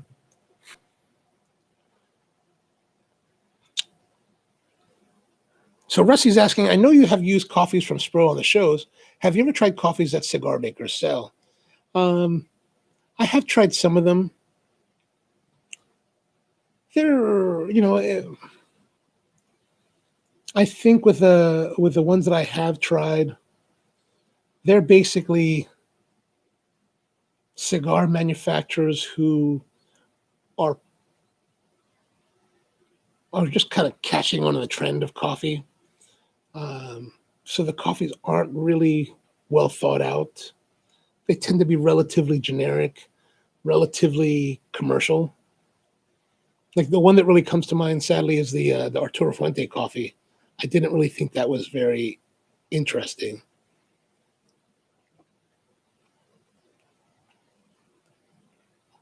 It would be nice to try to see other coffee or cigar companies, do a coffee where they really are paying attention to the quality of the coffee and looking for a blend that really pairs with their cigar. That would be very interesting.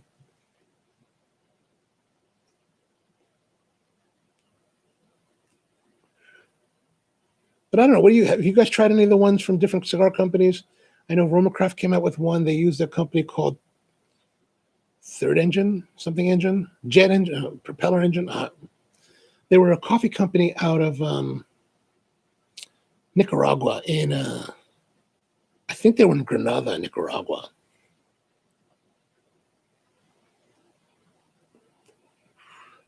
A little bit darker on the roast than I like. So George says Cigar Vixen has her own coffee. Oh, I didn't know she had her own coffee. She's actually from Hawaii. Some of my friends in Hawaii know her. And then, like Rusty's saying, plus God knows how long it's been sitting on the retail shelves. Yeah, yeah. But it's interesting. Like, the more that I've been playing around with coffee, sometimes I wonder, like, how. I mean, okay, this is probably needs a caveat here, but if you're talking like really nice quality coffees, I found that the coffees have a better sustainability on the shelf in the bag. Whereas the ones that are using more commercial grade coffees, yeah, they're not. Well, I mean, they're also already defect ridden to begin with, so it's a little bit more difficult.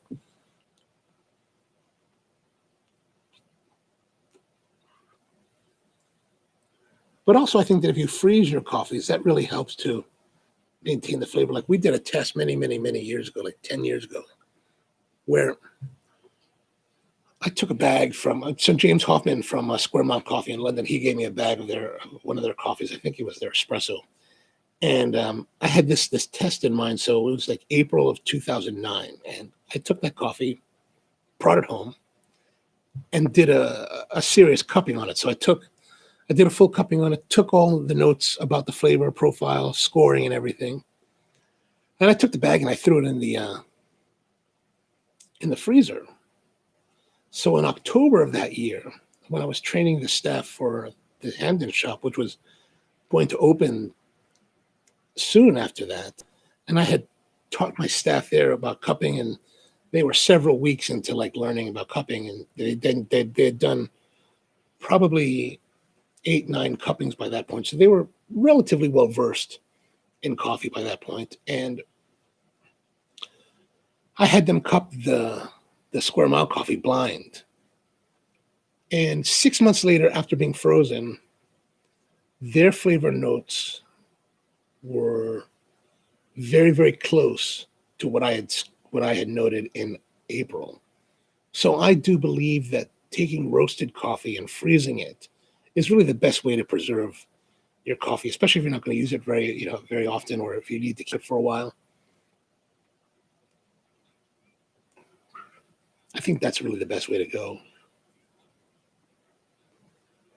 And years ago before that, when we were doing coffee from Heinz, we would get our espresso from Heinz. And when the bags would come in, when our ship would come in, I would actually freeze the bags to hold them. But I've also found out that, like, let's say with espresso, in some respects, it performs as well or maybe even better 2-3 weeks into it after roasting, because there's more time for the flavors. I guess there's more time for the flavors to mellow and like become more stable. And I know that's really antithetical to what we've been preaching in specialty coffee for the last 15 years or so, where you want it to be 5 days out and very, very fresh.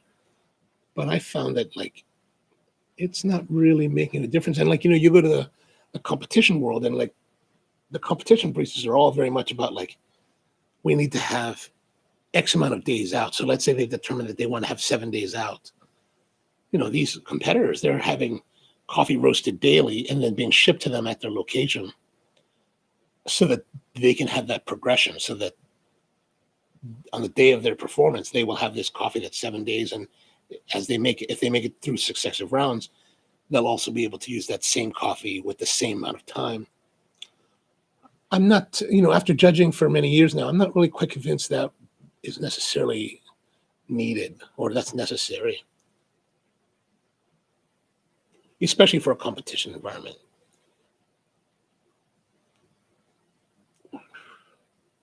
But really, that really falls more onto a technical side, where you have to, in order to get high scores in a competition, you as the competition barista have to be able to accurately tell the judges what they're going to experience in their coffee.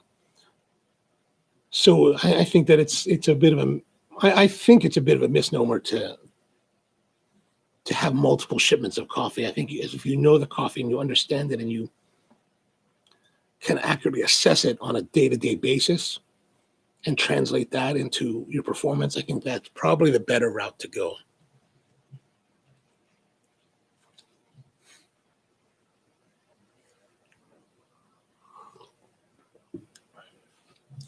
So we're still going, we're almost towards the end of the last third. It's getting a little bit, the palate is getting a little bit drier now.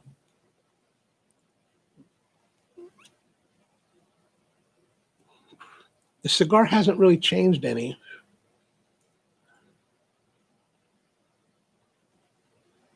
Where I was hoping that it would change and then start to build to a crescendo, now I'm starting to think that that's never going to happen.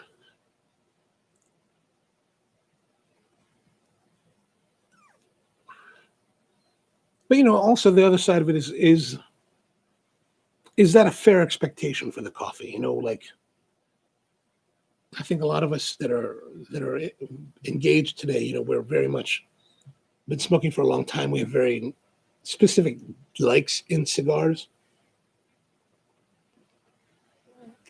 So I wonder, is it fair to put those expectations on every cigar, that we want to have something that's going to be really punchy and flavorful, and, you know, one that's going to be very dynamic and changing through the smoking experience? I don't think that's necessarily the intention of every cigar maker with all their cigars. I'm going to guess, like with this one, as well as a number of the other ones we've smoked on the show, that the cigar maker has a very specified intent for the cigar, for it to be relatively static, to give that particular flavor profile and keep it consistent throughout the cigar. And that's what's happening here. This has definitely been very consistent throughout.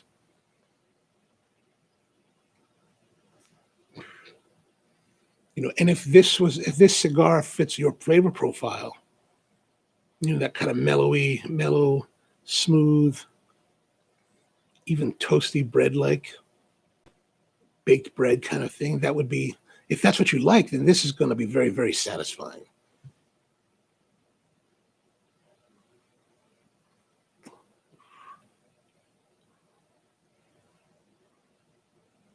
That's also one thing that I think, just upon reflection now. You know, I listened a lot to the Cigar Authority. I don't really listen to many other podcasts on a regular basis, but a lot of Cigar Authority. So what I do have to say tends to be more based on what I experience as a listener for their podcast. Every week they smoke 2 cigars, and they're relatively complementary to the cigars they smoke, meaning that I don't really recall them injecting a lot of their personal expectations on a cigar, or, you know, discussing a cigar in the terms of whether it meets their personal flavor profile. So they're very complementary towards the cigars that they smoke.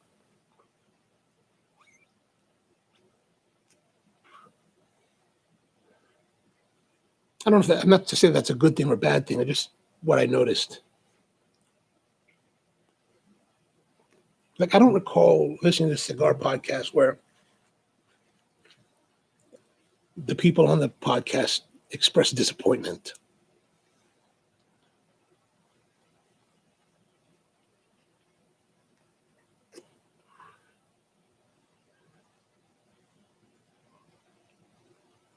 So we're probably about an hour 30, hour 20 into the cigar.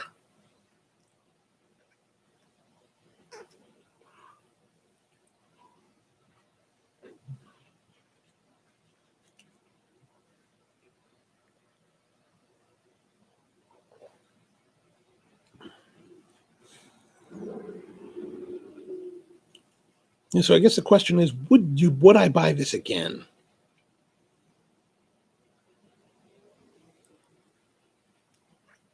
You know, to be honest, I feel pained. I feel pained to find a lot of enthusiasm.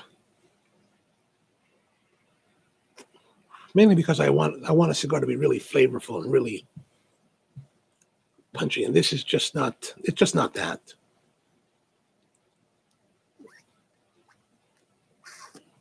I'm really getting down to the end now.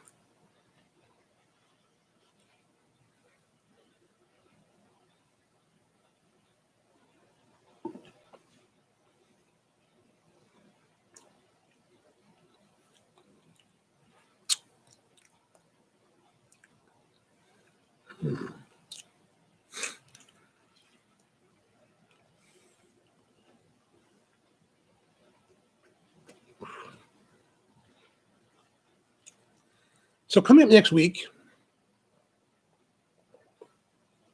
and you'll see if you look at the show notes below, I've got a listing of all the cigars through Thanksgiving that we'll be smoking. The next up is going to be the Room 101. The Room 101 Farce. It is a Toro cigar. That's what we're going to smoke next week, Rusty. That's the Matt Booth cigar. Of course, the last time I saw him a couple years ago, I thought he was going to get out of the business. But he's still making cigars, so that's not bad. I tend to like Room 101s overall. I do believe that I did try the Farce once. Like I think the last time I saw Matt at the trade show a couple years back, he gave me this one cigar that, with a magic marker on the wrapper on the cello, he drew a dick on it, and I think he called it the Farce. I'll have to look at my cigar notes to see if I have what I actually smoked, if it was the same.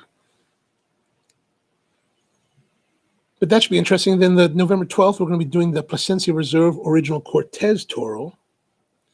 And then after that, on the 19th, we're going to do Bolivar Cofradia Robusto from Bolivar. That should be interesting. I don't know, like with these cigar companies that are releasing the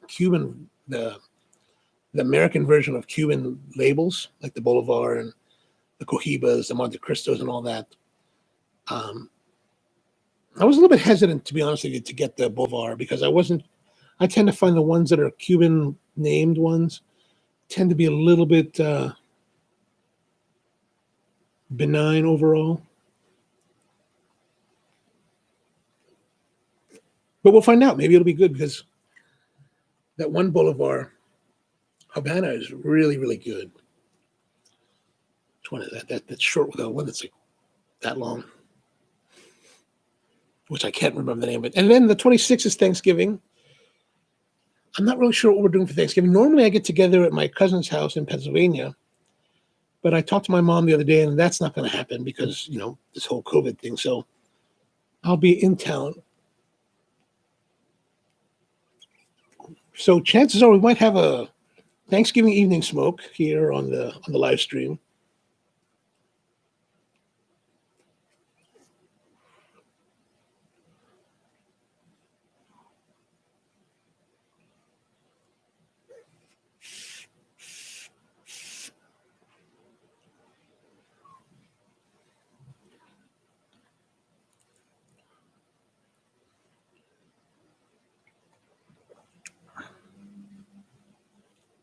Yeah, so it's getting down to the end. It's getting a little bit more bitter right now.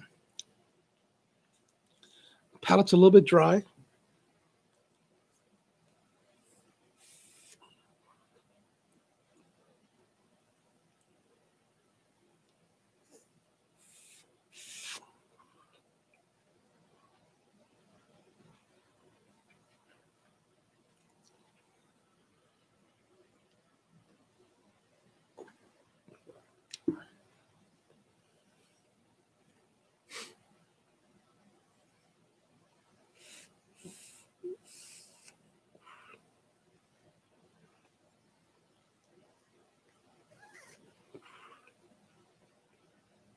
Starting to burn on my fingers.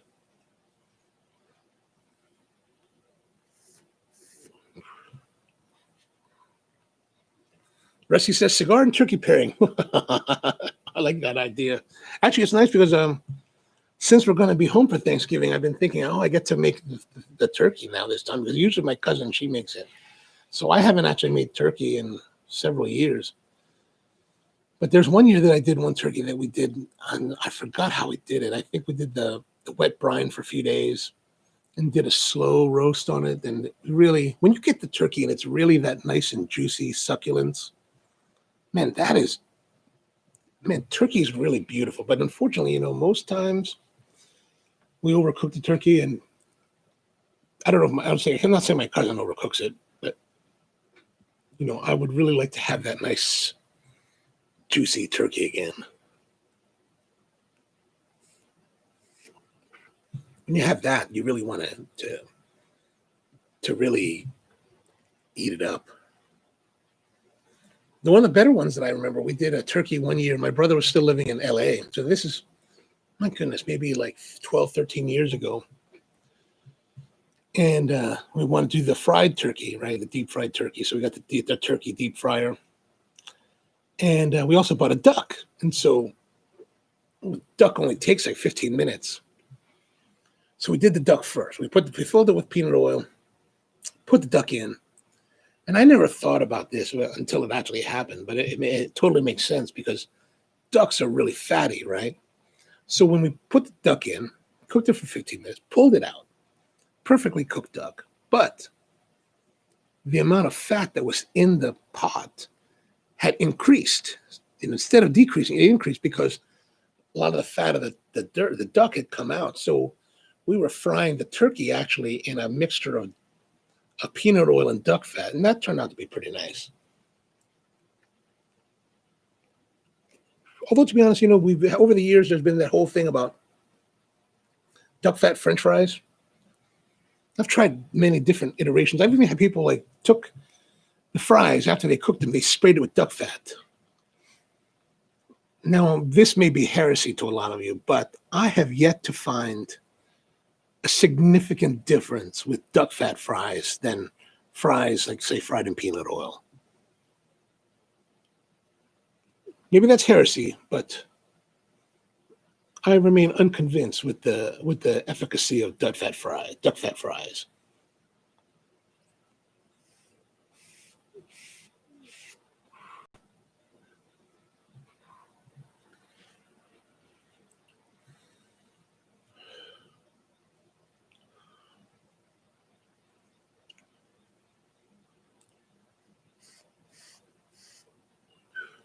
All right, my fingers are burning now, so we're going to put that down.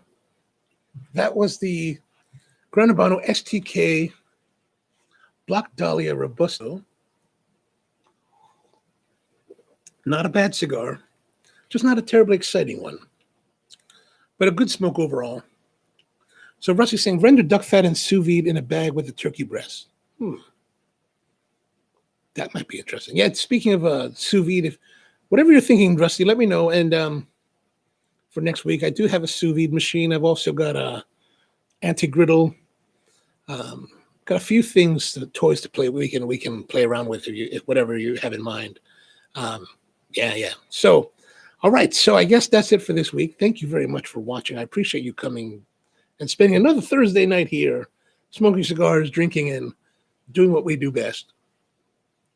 So again, we'll be back next week. Russ will be back. We'll be down next Thursday night. I'll be smoking the Room 101 Farce. It is a Toro. He calls it is a Toro. That's the name of the cigar.